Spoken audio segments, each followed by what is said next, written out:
Congressman Erwin Tulfo na siya po yung nag-coin nung salitang akap. Nagkakaroon na po ng linaw yung DSWD po.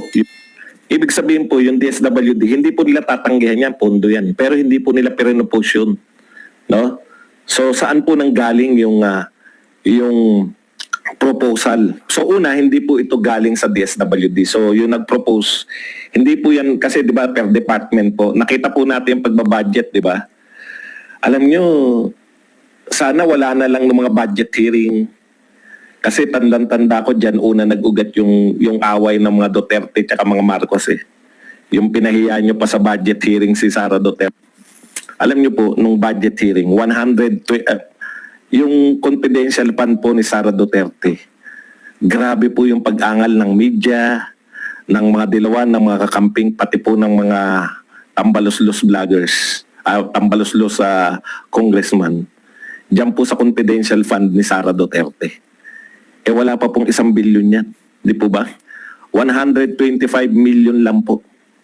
Nagtataka po ako ngayon, ang pinag-uusapan po natin, 27 billion, 26.7 billion to be exact. Bakit wala pong umaangal na media? Yung 125 million lang, grabe po. Halos isumpa na si Sara Duterte, si VP Sara.